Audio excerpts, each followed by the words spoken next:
Thank you all for joining today.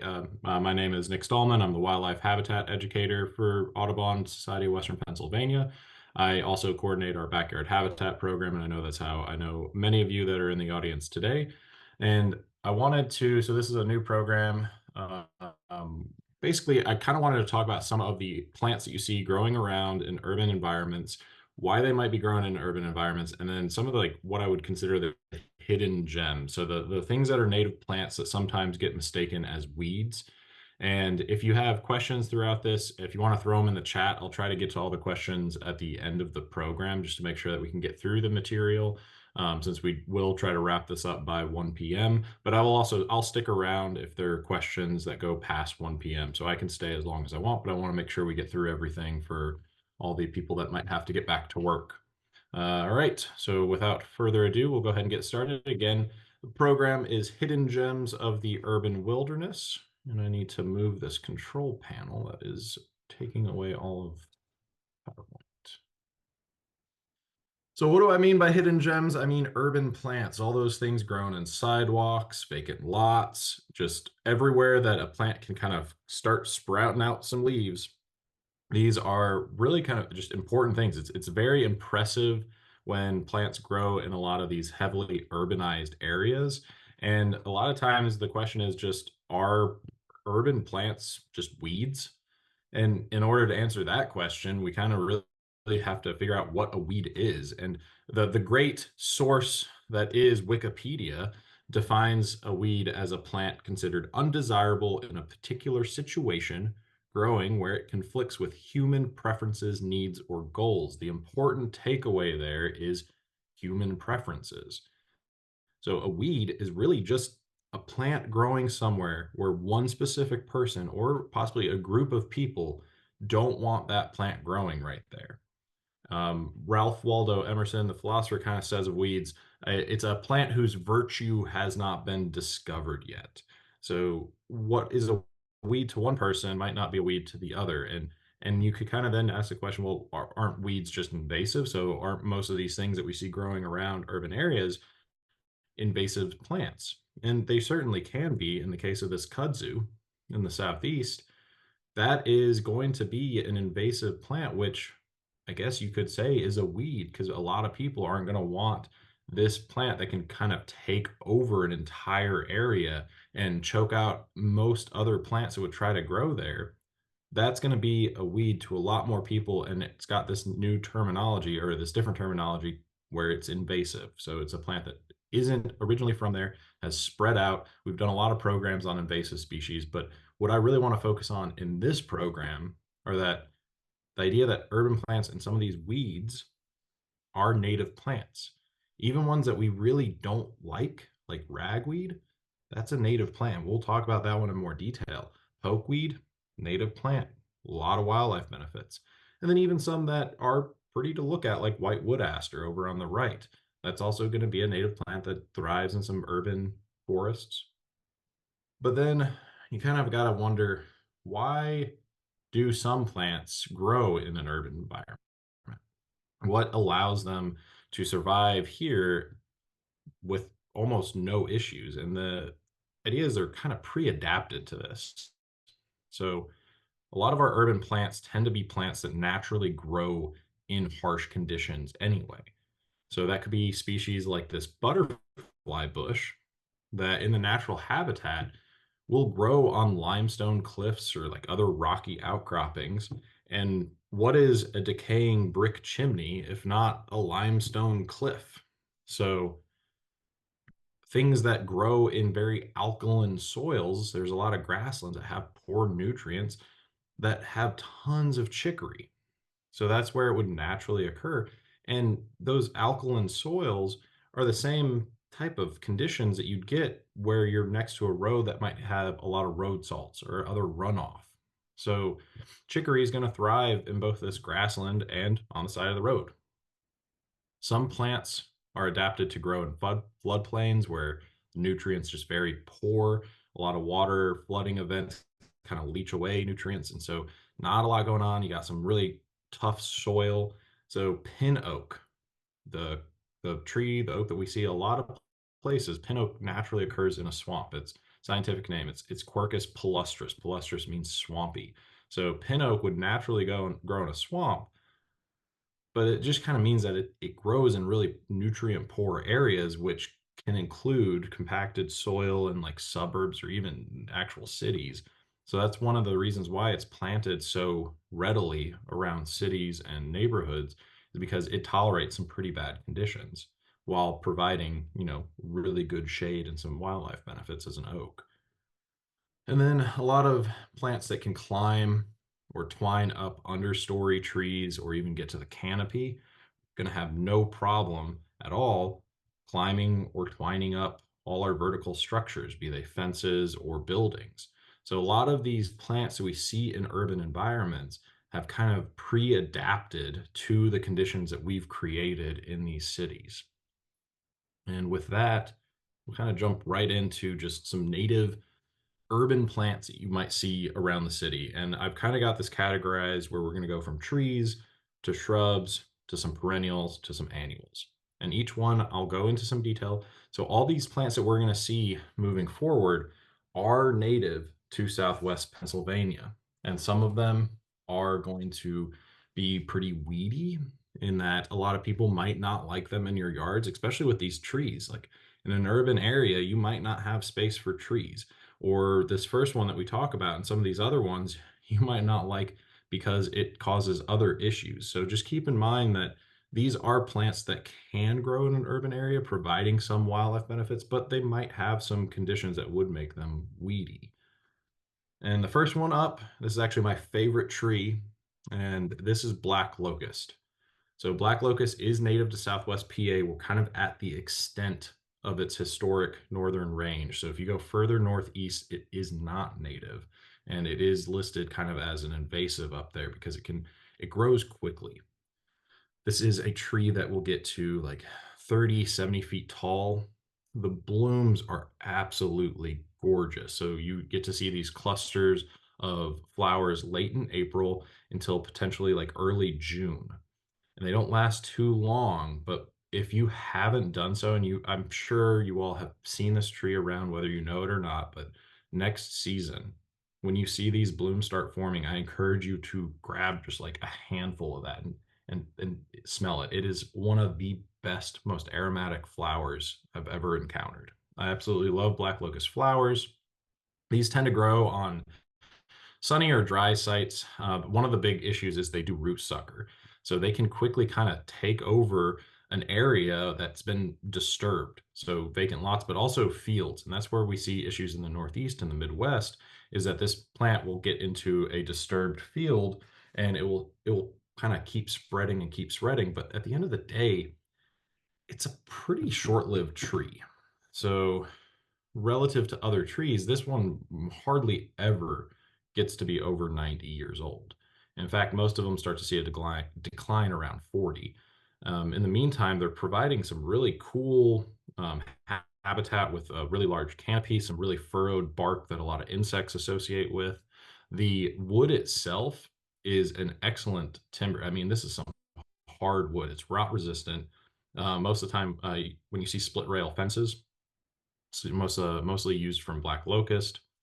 The other issue that can kind of make this one be very aggressive is it can fix nitrogen back to the soil. So when it gets into these disturbed areas or these vacant lots, it's actually there's nodules in the root that host a bacteria that allows it to take atmospheric nitrogen and put it into the soil, fertilizing the soil. But black locust is going to kind of be the first thing to take advantage of that. And so that's where you have these tendencies for it to quickly take over a spot.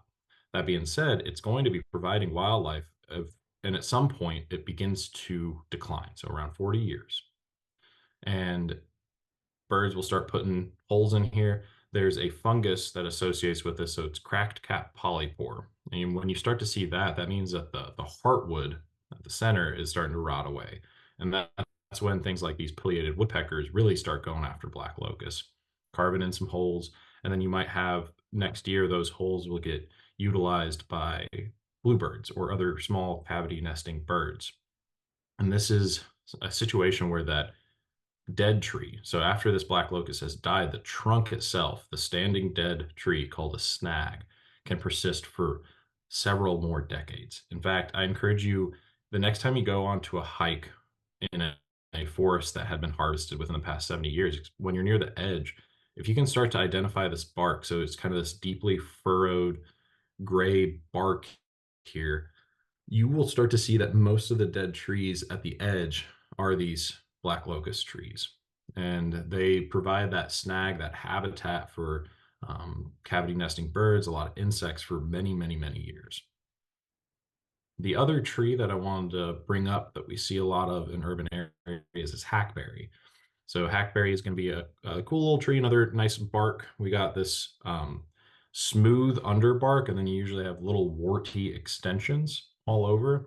And it can get to be pretty tall, about 60 feet, grows in most conditions, but it really prefers like moist, rich bottomlands with sun, can tolerate limestone, but you'll see this popping up in fence posts. And the reason why you tend to see it near fences, chain link fences kind of growing through, is birds absolutely love the seeds. And this is another tree where it will hollow out on the inside. And the tree I'm going to show you is pretty devastated. So you'll see what's going on to the left here in a second. But these berries ripen in the fall. They'll persist through the winter, readily consumed by birds. They actually are edible for humans too, but most of the time you see that the berries are super high up in the canopy, so you can't really, it's hard to find a good hackberry to harvest from.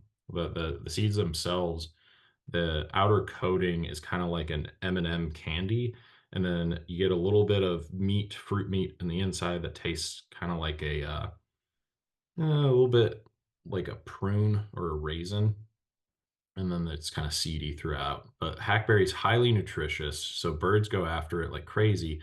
But this hollowed out tree itself is going to be a good habitat. So the living part of the tree is just under the bark, and a lot of some trees like hackberry and beech and sycamore hollow out while they're still alive on the inside. And in this situation, this tree was actually one of the trail trees used by like indigenous people, where they would bend the tree early in its life to kind of point towards some sort of landmark feature that they would like to find again.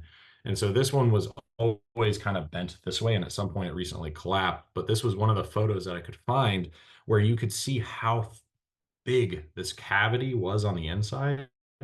So trees like hackberry in an urban area, if it hollows out, that's really good habitat for bats. So they will get inside there and roost. In fact, this is the kind of tree and structure that chimney swifts would have historically used. So before chimneys, they were looking for these large trees that had a hollow middle part. And as far as moving forward with these plants that I'm going to bring up, we're going to really kind of focus on faunal association. So, like, why should we have these around? What's using them?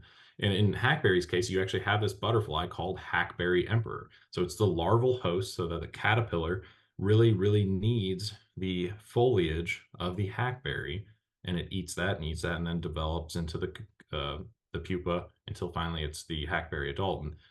And this one's an interesting little butterfly in that it almost never really goes for, it doesn't eat too much nectar.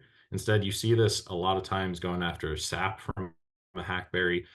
It's on dead animals. It's usually the butterfly that you see land on your arm, and it's after the salt.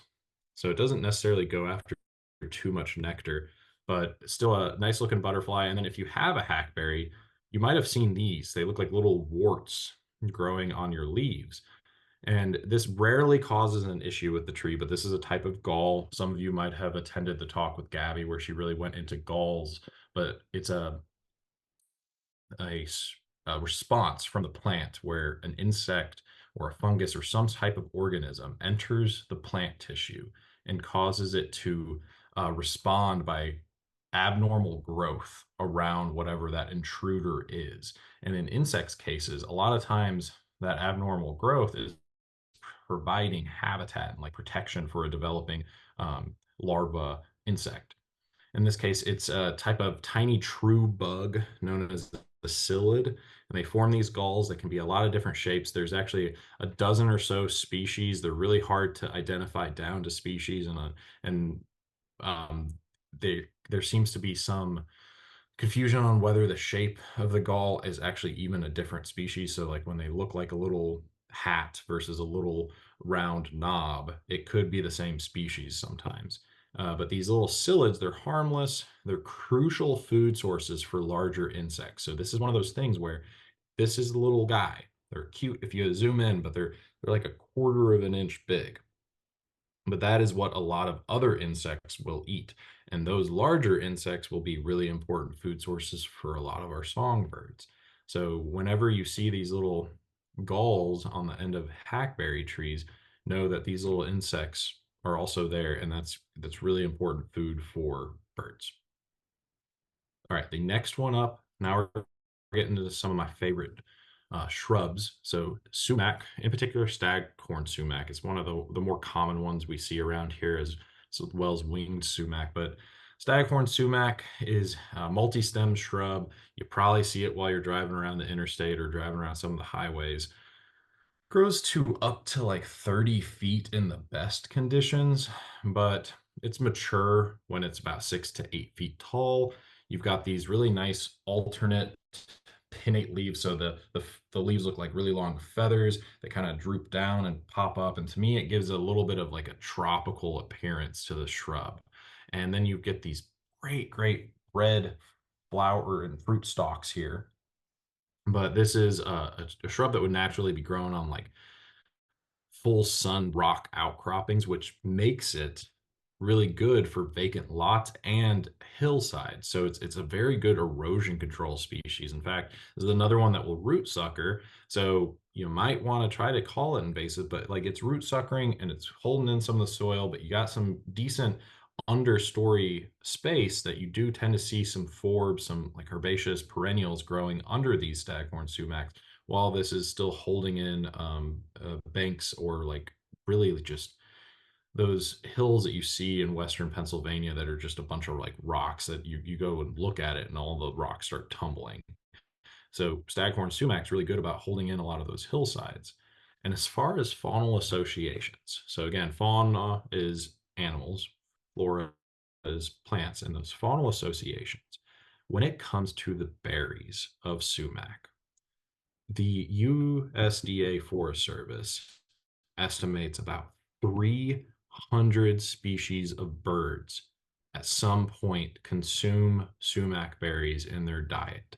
So this is a very important food source for both birds that are going to be migrating back to South America, because these berries will be ready right before migration. But you also have a lot of birds that rely on sumac berries for the winter food source. So these berries will persist into the winter, still providing nutrition. We've got downy woodpeckers, gray catbirds, crows, chickadees, all sorts of birds will use these sumac berries at some point in their life. As well as we also see a lot of insects that associate with this, including some butterflies like small little summer azures or the little tiny hair streaks. So if you haven't, take a good look at these sumac flowers when they're blooming. It vibrates with all the pollinators going after this. So this is also a very important nectar source for a lot of different things, as well as being that emergency winter food source for birds and some small mammals as well. All right. As far as the next one, we got a couple of vines coming up. In particular, if I've been to your backyard, you've probably already heard me talk about this. I think Virginia creeper is such a great plant. So this is native. Virginia creeper is a native vine. It will grow in most conditions. It's a deciduous woody vine, so you don't get to see these foliage throughout the year, but it does provide some really good fall colors. And it's comfortable growing along the ground as a ground cover. It will grow up trees, poles, rocks, also great cover for fences. It does have little tiny inconspicuous flowers, so you don't really get cool blooms out of this. You have to lift up the leaf to even see them most of the time. But those little flowers will form these like blue black berries later in the year. What these guys right here. So birds and other critters will eat those. The This is the fall foliage on it, and this is a plant that is super versatile. So this is growing on a chain link fence, and I think that that looks fantastic. It's great habitat. You get a lot of things using that. If you wanted to try to experiment with Virginia creeper as a ground cover, if you wanted to try to put it on some fence or somewhere else, I'm sure it's already on your property, most likely. So you can start to try to train it, let it grow where you want it to grow. And then if it ever, so because it will grow fast. Sometimes it can grow, like best conditions, 20 feet in a single year. If it overwhelms, just wait until spring and you can prune it back in the springtime. You can prune it back all the way to the roots and you're going to be good.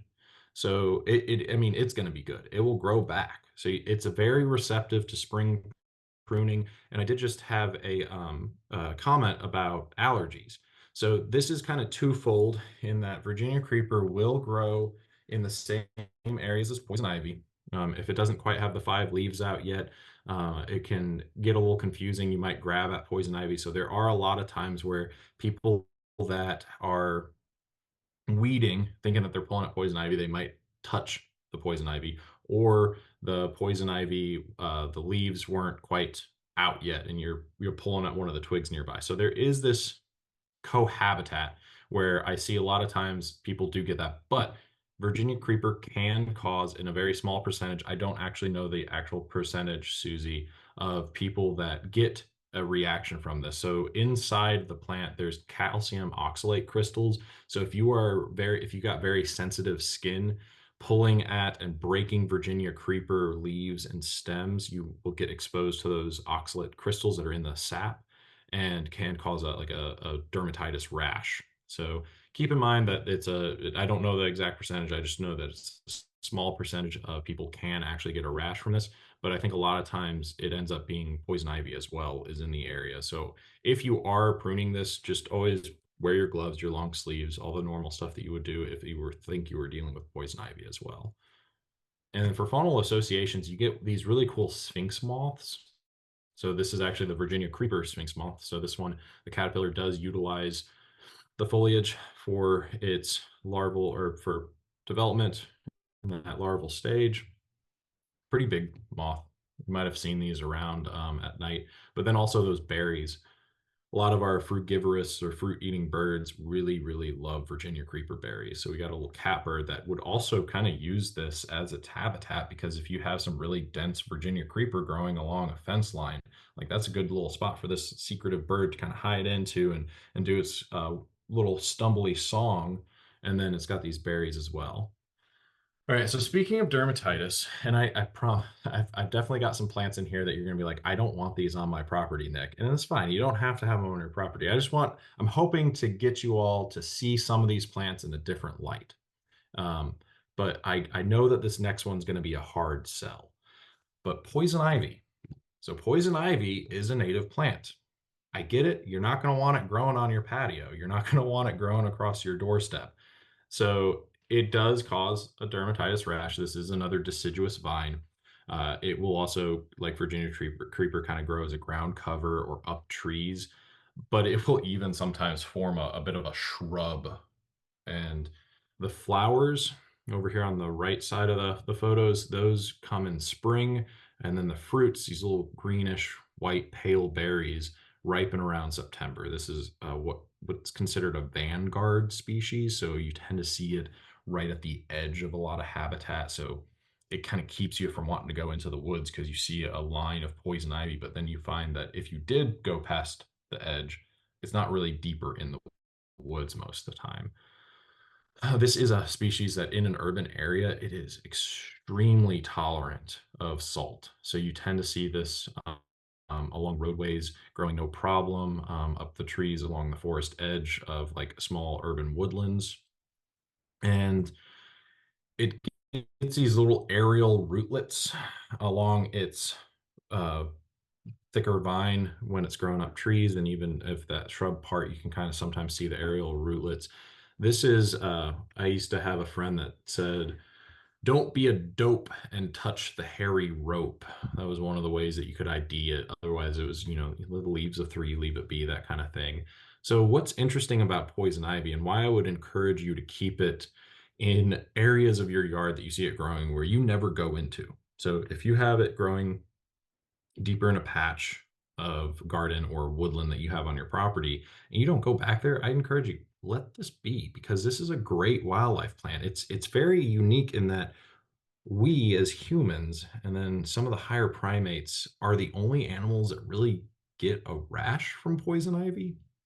So the compound urushiol has been also there's been some experiments done where guinea pigs can also be sensitized to this and develop rashes. And so that led to the idea that it's potentially something that affects animals that can't synthesize their own vitamin C. So we have to ingest vitamin C to get it. Guinea pigs also have to ingest vitamin C. If you've ever owned a guinea pig, you usually have to get specific type of food or supplement them with citrus to get them to get vitamin C. And that kind of falls apart because bats also can't synthesize vitamin C and they don't seem to get rashes from this. But at the end of the day, though, other animals don't get rashes from this. This is a very important food source for a lot of different animals from the foliage, but especially those berries. So if you like birds, you probably like warblers. If you're a birder, this is probably things that you seek out. A lot of are the warblers. They can be fun to identify. They can be difficult to identify, but they're here in the spring and summer, and then they go away in the fall with one major exception up here in Pennsylvania, and that's a yellow-rumped warbler. So we'll see this bird in the wintertime. It will overwinter here, and one of the food items that it needs to have a successful winter are poison ivy berries. So if you have a lot of poison ivy in your trees that produce these berries, keep an eye on them in the winter. You probably have this bird. They're also known as butterbutts. They've got this little patch of yellow on their rump, so that's where the name yellow-rumped warbler comes from. And it kind of just looks like a pad of butter, and that's where they get the name butterbutt. But they love poison ivy berries. A lot of things like rabbits and deer will consume that foliage and even the twigs because again, that urushiol doesn't impact them. And as a little side trivia note, that urushiol, the oil that causes the dermatitis in us, the poison ivy is in the family Anacardiaceae, which means outside the heart. But the family is the cashew family. So cashews and pistachios are also in this family. And they have that same type of urushiol. And this is one of the things where you can't buy raw cashews or pistachios. Now, some of you might be like, Nick, I bought some. I saw them at the health store. Even the ones that you buy at a health store or like on Amazon that say they are raw cashews had to be steam treated. So that will denature the oil, making it safe for consumption. But you can't truly get raw pistachios or cashews because they're dangerous for humans. And that's one of the reasons why both those nuts are kind of expensive because harvesting them is also a pain. But that same compound is in those. That's just a little trivia.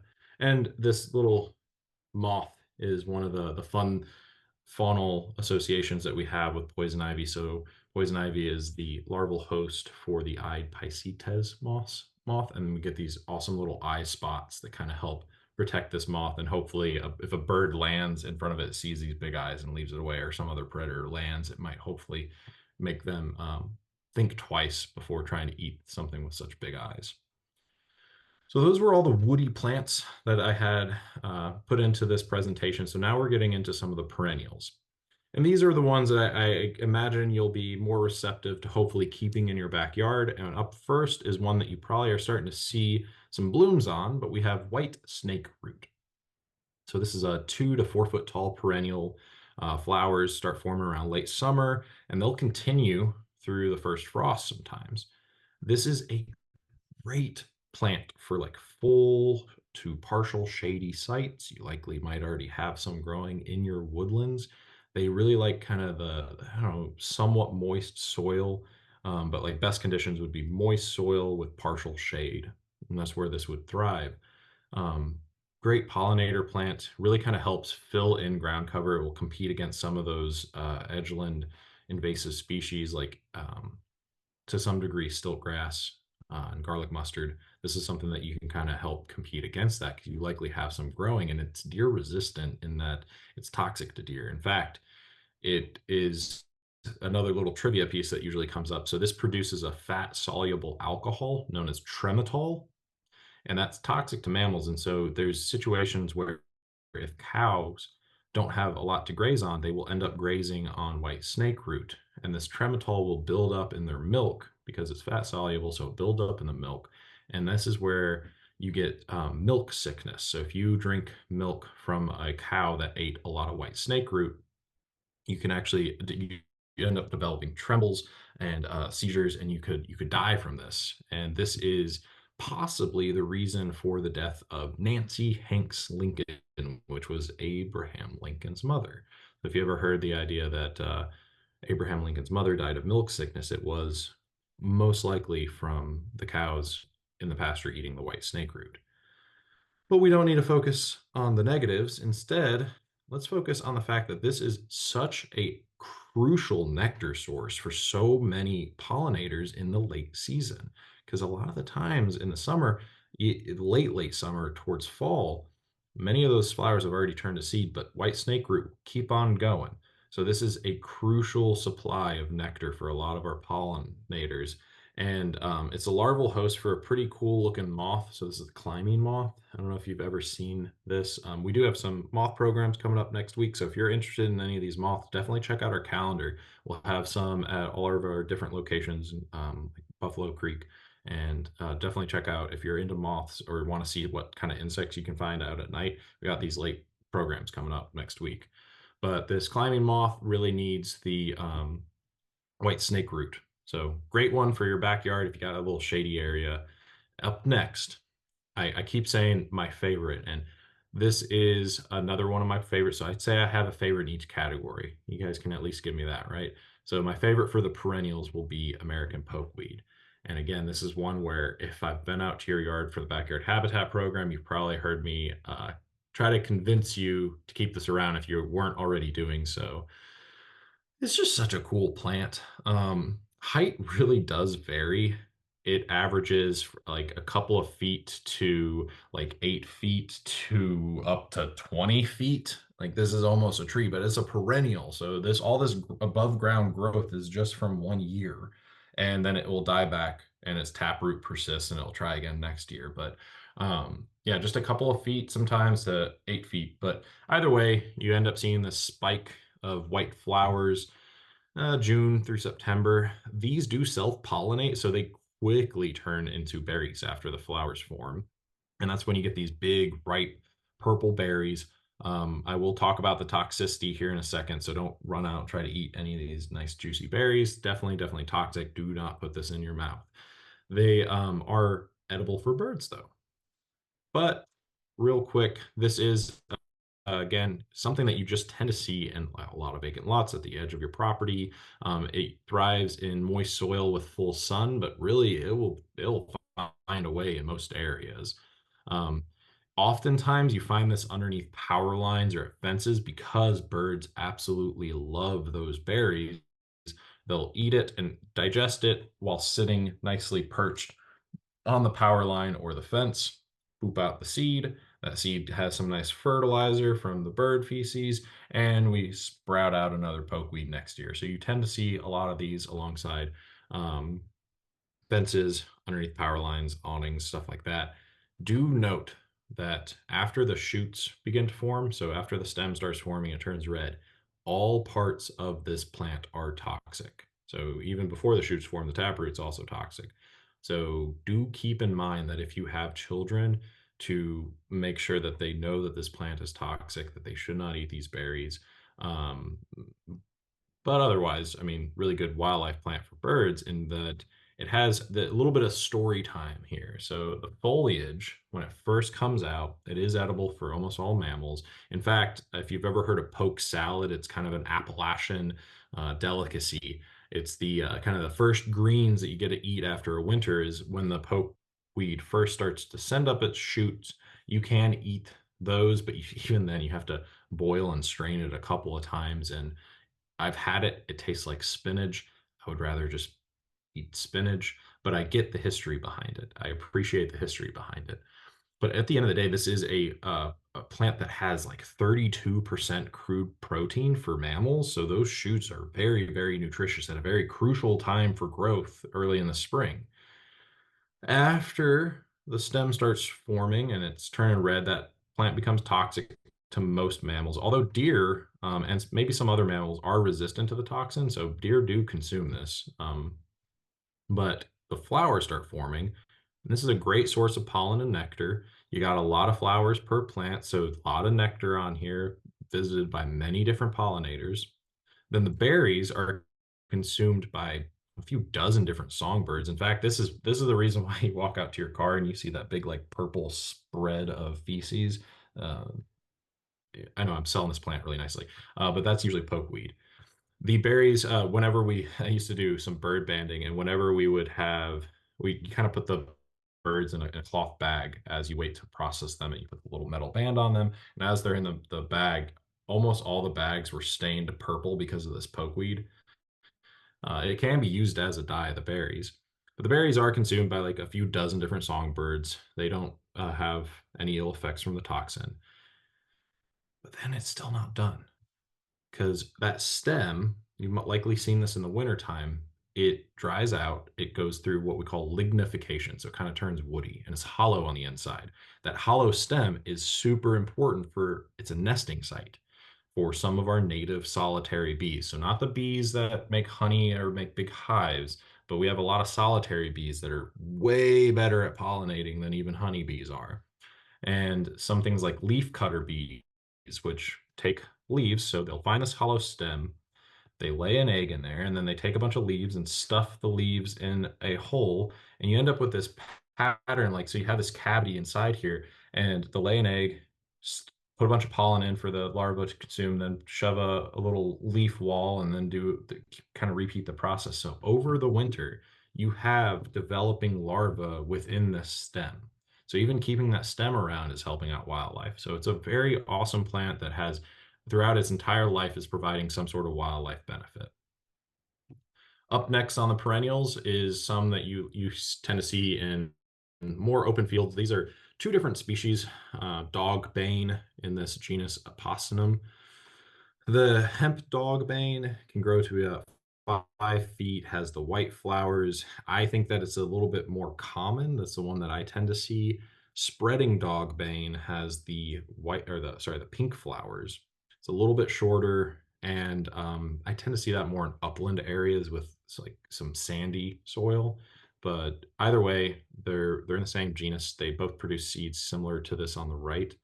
And opossum is the family is Opossinaceae, and that's the same family as milkweed. And so both of these species, alongside milkweed, create that like milky white sap. And just like in milkweed, this does contain some cardiac glycosides, so that it does have some toxins in it. Monarchs do visit this plant as a nectar source, so the flowers are very good for the nectar. But as far as my research could tell, no, there's been no known eggs laid on this plant, especially at least in the Northeast. So dogbane isn't a larval host for monarchs. Interestingly, though, the dogbane hemp, so the more common one with the white flowers, it gets that name dogbane hemp because this was used by indigenous people for cordage. So when the fibers dry out, it makes really good rope. And in fact, you can still do this today. It's one of the survival craft things that is done is making rope out of these fibers. Faunal association wise, though, again, excellent source of pollen and nectar. The seeds, so these little fuzzy seeds, they do get consumed by birds in the winter. You're going to find that that is what I'm going to be saying about most of these plants that we have remaining. So very, very important winter food source. But the seeds themselves, those little soft fibers, will get used by some of our first nesting songbirds to line their nest with as well. All right, so those were the perennials that we're going to go into a little bit of detail of, and up next are the annuals. The daisy fleabane, there's a couple of species again in this genus. I'd say that annual fleabane or daisy fleabane is probably the most common. There's another one called horseweed that's also pretty common, but this is the one that I tend to see in people's yard. They're usually wanting to know, should I keep it around? Yeah, it's a 3 foot tall annual. It's a pioneer species, so it usually pops up within the first year of a disturbance, sticks around for the second year as well. Not very competitive, so it doesn't necessarily stay or take over. Prefers fertile soil and full sun, but you'll oftentimes really see this one growing up in cracks along sidewalks or roadways. And Not much to say about this species other than it is just such an exceptional variety of insects visit this. So if you see some in your lawn, whenever I would mow the lawn, we'd always get these in there, and I was that guy that going around and then veer around like the one or two stalks that I had. So I always kept those around. My lawn looked pretty messy, but that's how I like it. I encourage you when you see these, take a close look. There's always some sort of critter on one of these, from the little tiny moths to beetles to this thing on the bottom left is actually a fly. It just looks like a bee. But all of these going to go after that pollen and nectar. And again, why do we really like bugs? If you don't like bugs, why should you like bugs? Because that's really important food for a lot of our birds. At some point, like somewhere close to 90% of all birds in North America need to eat insects at some point in their life. Usually it's early on, good protein source for those growing babies. All right. Please enjoy this pretty bird because the next one is going to be the big hard sell. So if I couldn't convince you on poison ivy, I doubt I'm going to be able to convince you on this next one. But this next one is arguably one of the most important wildlife plant species we have in North America. But boy, do a lot of people hate it. Common ragweed. So common ragweed is native to North America. It is invasive outside of North America. In fact, this can be invasive in parts of Europe, but here it is native. So this is a summer annual. It grows around 3 feet, makes those fern-like leaves, multiple stems. Those multiple stems, unfortunately, terminate in spikes of tiny, unattractively green flowers that are packed full of yellow wind-blown pollen. Each plant can make about 1 billion grains of pollen. And the Asthma and Allergy Foundation of America estimates about 50 million people suffer from ragweed pollen allergies late summer into fall. So this is the one that causes hay fever. I know it's frustrating. However, Pheasants Forever describes this as the irritating miracle plant. One of my wildlife biology professors would say, boy, this is the most invaluable wildlife plant we have, but man, I don't think I've ever hated anything more. This truly does rank as one of the best wildlife plants. So having some of this around is going to be super beneficial because each plant produces around 30,000 to 60,000 seeds. These seeds are 47% protein and 38% fat, making them an exceptionally high energy food source for nearly 50 species of birds that have to survive winter. This is one of the most sought after seeds by numerous songbirds, upland game birds, and even turkeys will seek out ragweed seeds. It's crucial in the rough winters too, because the way it grows with those spikes, that's where the seeds will be as well as the flowers. But those spikes tend to be raised up over snowpack. So if we have a heavy snowfall, some of the only seeds that they can find oftentimes will be ragweed because that's the seed head's poking above the snow. This is going to also have high nutrients and trace minerals within the foliage, making it a excellent browse for things like rabbits tend to go after this. And the thing is, though, ragweed will sap those nutrients from the soil. So if all that's in an area is ragweed, it can be pretty bad on the soil, and that's where it can be invasive in Europe. But there tends to be a lot more competition in like a healthy field or something like that. But even in like an urban area, ragweed tends to be the first thing to colonize, then you have some other stuff. So having a little bit of ragweed here and there is really good for wildlife. Keep an eye on it. Make sure that all of a sudden all you have isn't just ragweed, but I don't expect that to happen. So whenever you see one or two, just maybe look at it with a different light, or when you see fields of it, know that out in the wild it's doing some really good. And here's a picture of those seeds, so you can see how tiny they are, but again, chock full of nutrients. We're talking almost 50% protein and almost 40% fat. That's just ridiculously high energy. Okay, last one, last plant that we'll go into a little bit of detail on.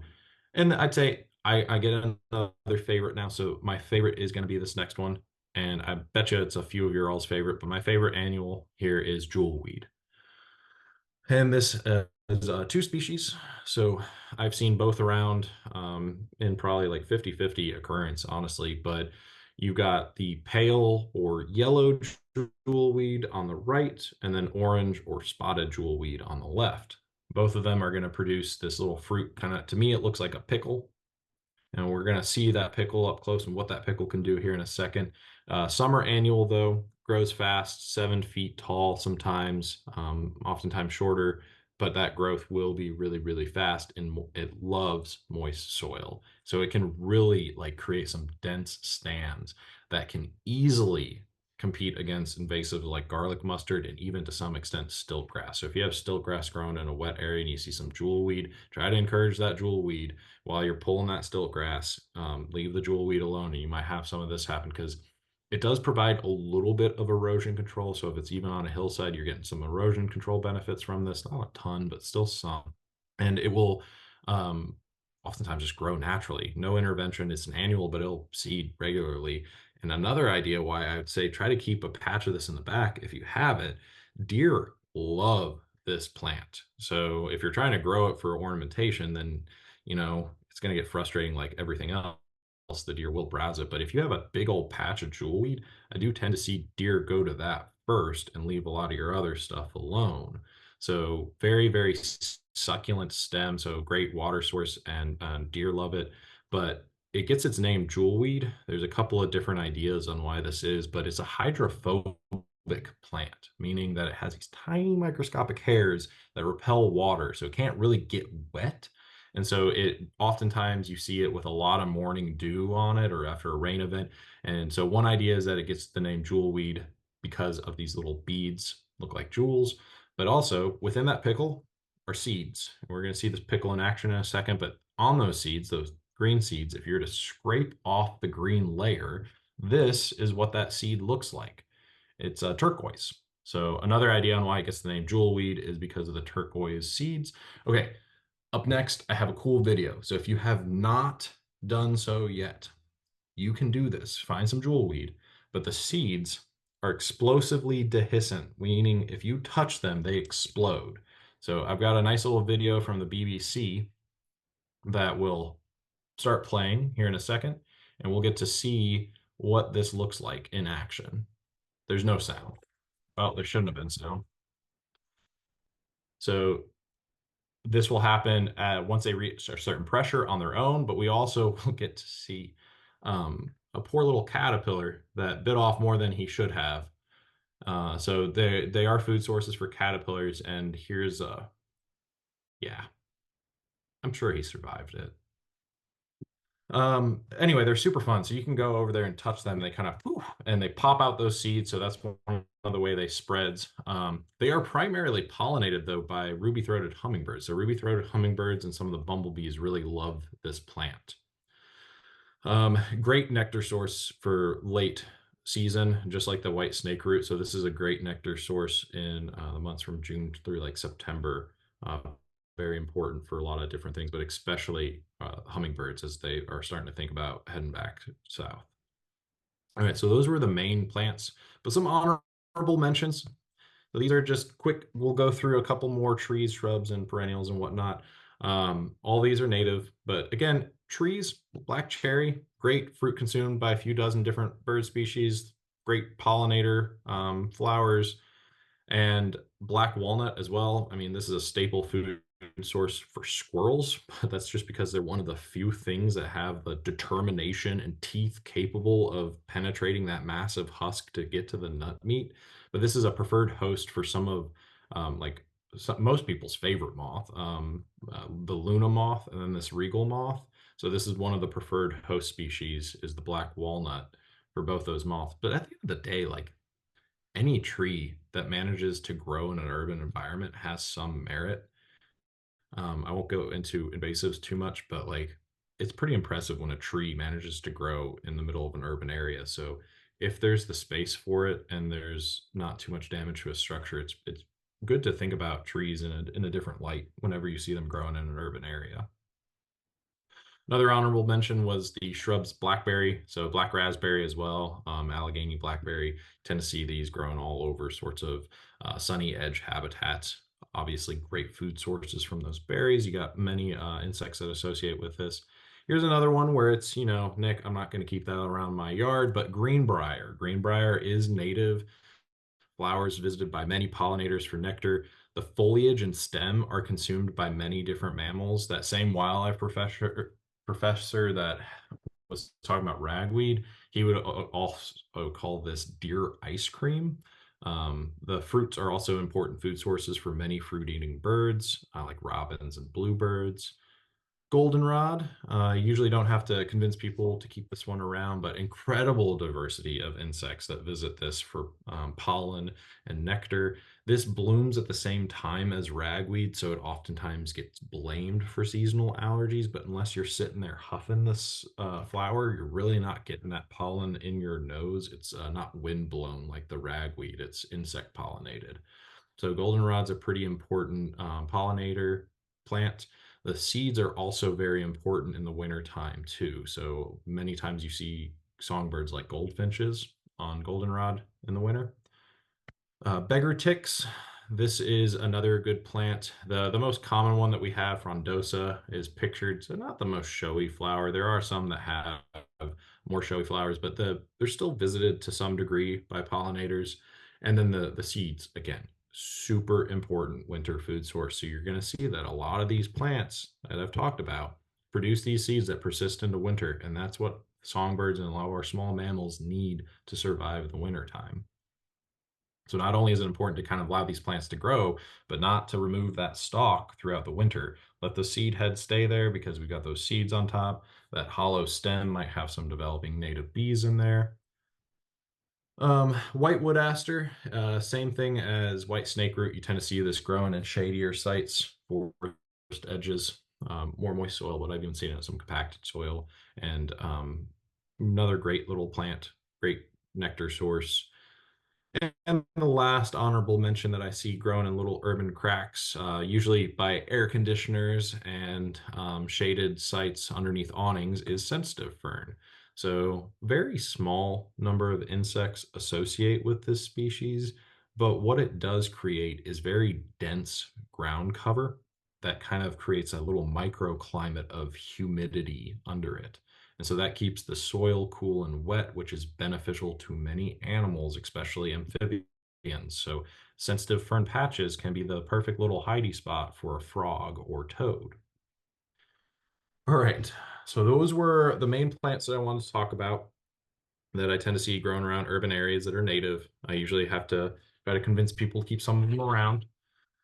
As far as like how to proceed from here, if you think you have some of these in your backyard or you're curious about, you just see a random little plant growing in your backyard, how do you go about IDing it? Well, you can always send me photos. I can try to help you out. I love getting those emails of like, hey, Nick, what is this? But also consider using iNaturalist. So this is a citizen science project that will help you ID plants and animals, other organisms as well. The thing is there are a lot of different apps. Even just Google Lens now will tell you, it'll spit a name out. iNaturalist kind of goes above and beyond in the fact that you can take a photo, it's going to give you a list of potential species for that, and it'll kind of list them in likelihood. You can then submit your observation. People can agree or disagree. If you feel like you are an expert in certain things, you can also agree or disagree with observations around the area. Because once it becomes research grade, where we have two people agreeing down to species, that observation can be pulled into data sets where we get to see range species, range map shifts for different species or phenology changes. Are plants blooming sooner in a certain area than they were 10 years ago? So this is kind of the stuff that gets used from iNaturalist observations. But iNaturalist will help you ID something. And I also like to use Pennsylvania Wildflower. So this is another free app you can find on Android or Apple Store. And when you first go in, it's another like field guide app, but I usually end up going and clicking the show all species button at the top, which makes a search bar. And from there, you can type in a specific thing. I typed in aster and it kind of pulls up all asters, but you could also type in let's say white snakeroot or something else. Like if iNaturalist says, I think this is white wood aster, you can come to this. It's going to show you some more pictures, but also at the very beginning tells you, is it native or not native to Pennsylvania on these little entries.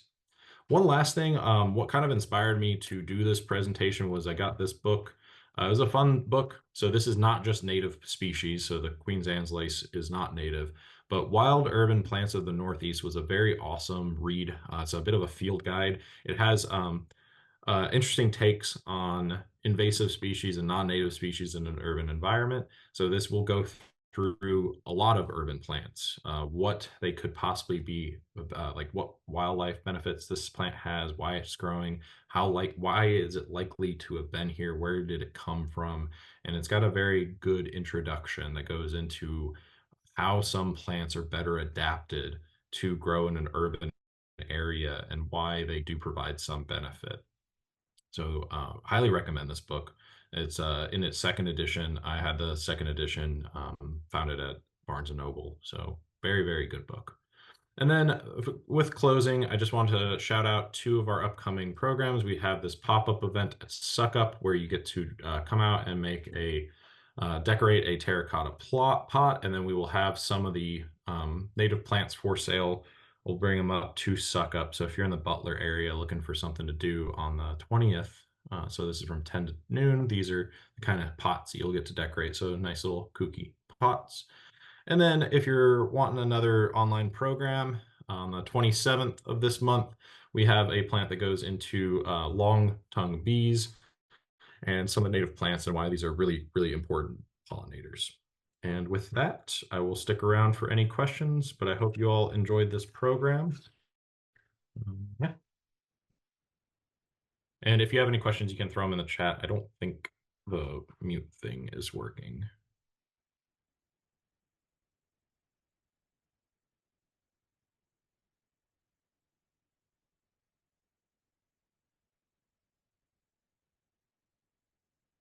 Is there an online availability list for the native plant nursery? Yes, if you go to aswp.org, so if you go to our main website and search for native plants, it'll bring you to our native plants part, and you can see a list of our expected species throughout the year. And then Genevieve is doing a great job. She is actually, for the first time, able to kind of keep a Google document of what we have there in stock currently. So it'll tell you when it was last updated, and you can browse what we have and give us a call if you still want to make sure that we have that plant in stock. But yeah, just go to aswp.org and then search for native plants. Thank you. I really hope you guys enjoyed it.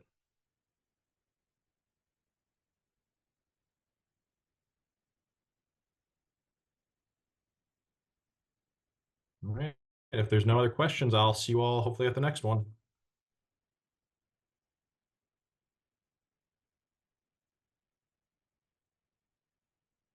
Thank you. Appreciate that.